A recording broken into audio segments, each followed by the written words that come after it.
Have you ever been walking through your house and out of the corner of your eye you've seen something you've never even noticed? Like something that shouldn't be there, or even worse, someone.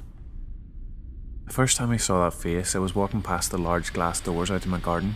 The glass doors were these huge full-length panels that I had installed when I first moved in, because the back of my house just faced out to the east and it allowed the light to stream in the mornings. The garden was one of those reasonably nice open spaces with a couple of trees and a few bushes down at the end. And I had a couple of small garden lamps put in too, just to provide a bit of extra light so I could enjoy those late summer evenings and lounge about outside with a nice cold beer.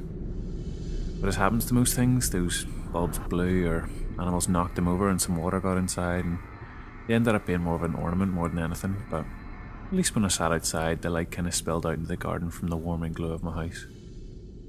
But that face, the first time I saw the face, I had to stop and do a double take to see if I really did see it.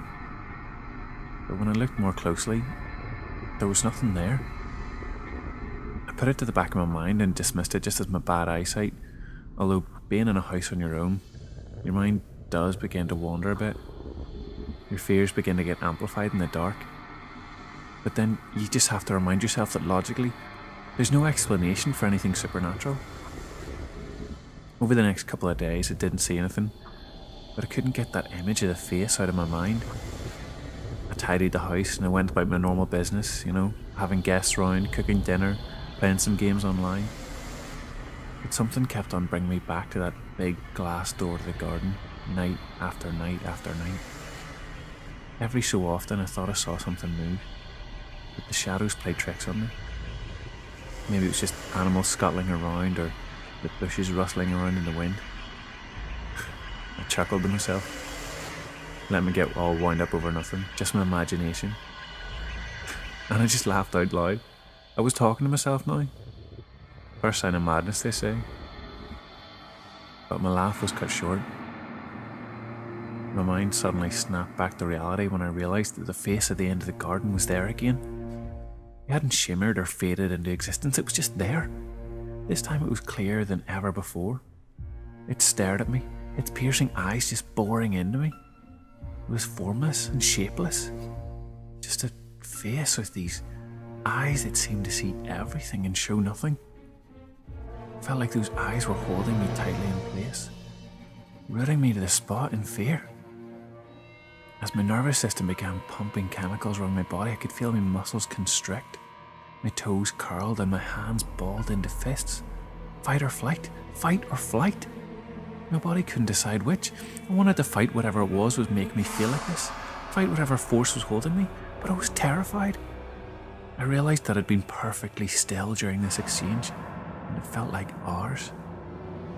With a sudden gasp of cool, crisp air, I seemed to regain control of my senses and I ran. I ran out of the room and I ran to the stairs. I left the lights on downstairs, thinking that the face, or at least even its presence, whatever it was, wouldn't be able to follow me if I left the lights on. I ran up the stairs on all fours as fast as I could. My mind flashed back to my childhood. I hadn't gone up the stairs like that since I was 5 years old. The terror I felt in this very moment was reminiscent of all those times that I felt fear as a child, and it shook me to my core. I bounded into my room and I jumped up onto my bed. I didn't know whether the face and its haunting presence could inhabit that fearful place in the blackness underneath my bed, but I wasn't about to let myself find out, and as quick as a flash I dove underneath my covers and I pulled it over my head. I'd regressed to my childhood fears. Monsters under the bed, ghosts who haunted the house, things that lived in dark places wanting to grab me in the night. I didn't care that I was completely clothed or even that I was a fully grown man. The fear that I felt was unrivaled by anything that I had ever felt before. Under the covers, I felt the blackness encroach on me, like it knew I was there, like it was hunting me. In my state, I thought that nothing could hurt me while I was under the covers. All I had to do was keep my head under and my arms and legs away from the edges and I'd be fine. I lay as still as I possibly could, just hoping that whatever it was, it just wouldn't think it was there anymore and it would just leave. My discomfort grew as I felt the warmth of my breath heating up the space I occupied. I dared not break open that protective cocoon that my covers offered me, even to allow me to breathe, for fear that the presence and the face would just be there. I'm not ashamed to say that, well, I'm not ashamed to say that I cried that night. I could feel my hot tears dampening my sheets. They left tracks on my face, and it was a cold reminder of the raw terror that I faced. Slowly, eventually, I felt my fear receding. I dared myself to lift those covers even for a moment. I counted to 3 and went to lift off the covers, but it didn't move. My mind wanted to be brave and throw off those covers, but my body refused, still all too well aware of the tremors it experienced as my chest heaved with the tears. After counting to 3 over and over and over again, scolding myself each time I failed to move, I eventually opened the crack in the covers. The room was bathed in this yellowish white light, and it burned my eyes. Reeling back from the sudden blast of light through this half-lidded, drowsy eyes, my mind began to process the light. It was light. It was the morning. Wait, it was the morning? Had that much time really passed? Had my thoughts really been so tightly focused on the face and its presence that I'd lost track of so many hours? As my confidence grew, I peered out from beneath my covers that had felt like both a shield and a prison. The morning dawn illuminated the room, and I felt free. I dared to touch my feet to the floor and was welcomed by the thick carpet that I'd felt so many times before. Its warmth comforted me like an old friend, and I felt liberated from the fear that held me so recently. I laughed and I chided myself for being such a child, allowing my irrational fears to take control of me like that. I felt silly, but at the same time I felt a bit relieved.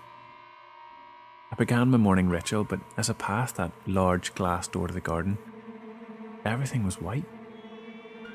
Snow. It had snowed overnight, and everything was dusted with a sprinkling of frost and powder. Looking out, it felt like all the blackness had been wiped away and purified.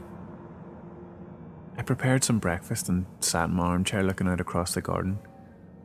The welcoming smell of steaming coffee just permeated through my nostrils. Suddenly the tiredness hit me. Being awake all night will do that to you. I swear I only closed my eyes for a few short moments, but when I reopened them it was dark again. Had I slept all day? This was getting more and more ridiculous. First of all, I was awake at night, and now I'm asleep all day.